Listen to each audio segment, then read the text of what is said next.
আসসালামু আলাইকুম ওরহমতুল্লাহি ওয়াবারাকাতুহু। আমরা এখন অবস্থান করছি মসজিদে নববী থেকে আমরা জুমার নামাজ সমাধা করে এখন বার হলাম। তো এখানে শুধু একটা জিনিস দেখাবো যে এত পরিমাণে মানুষের চাপ, কি পরিমাণ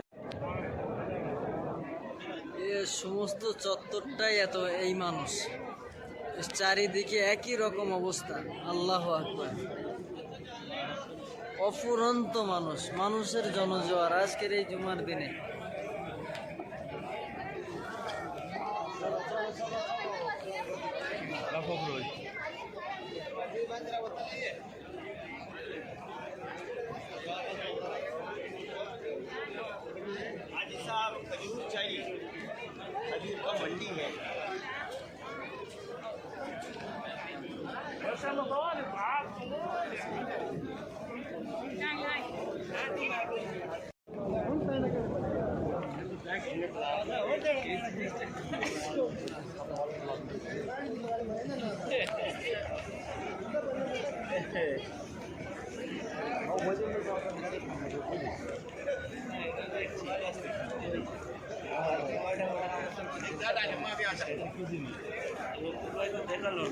কি খাবারটা কিসে ও মনে হচ্ছে আর সামনের বার ওই মহল্লে ধরতে হবে।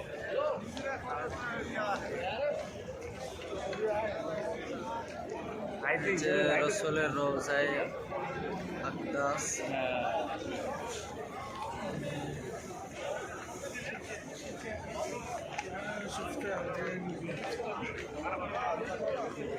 এবছরে আল্লাহ পাকের শান অনেক বাংলাদেশি বা আমাদের ইন্ডিয়ান অনেক বড় বড় আলেমরা হজে আছে।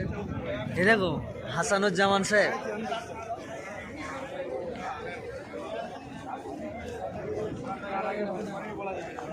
আসসালামু আলাইকুম। কেমন আছো? বলো, ভালো আছো? ওয়ালাইকুম আসসালাম, ভালো তো? আমাদের এখন জুমার নামাজ পড়ে আমরা রাস্তায় বার হলাম। তো আল্লাহকে শান, আমরা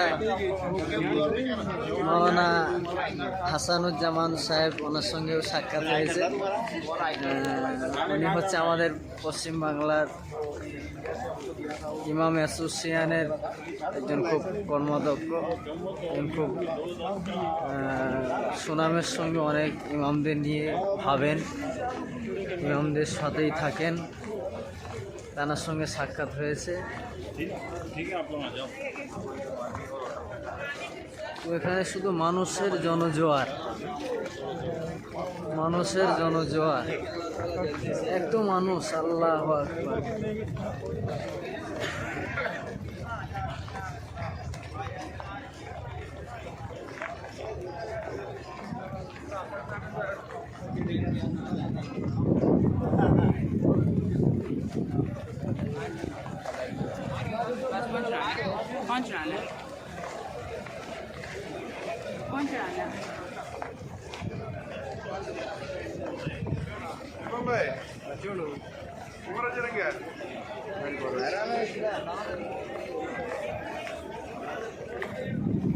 সমস্ত দিকে একই রকম অবস্থা, কোনো দিকে মানুষের কোনো কম নেই, সব দিকে একই রকম মানুষের ভিড়। যেমন ভিতরে তেমন বাইরে। জুম্মার দিনটা এমন, আর এবছরে আমরা এত ভিড় দেখছি, তার কারণ একটাই যে আজ বা কাল এবং পরশু ফরজ হাজি এখান থেকে বিদায় নেবে, যার জন্যে ফরজ হাজির যত চাপ তেমন উমরা হাজিও চাপ। সমস্ত দিককার চাপটা একসঙ্গে যখন এসেছে তখন এত মানুষ দেখা যায় না।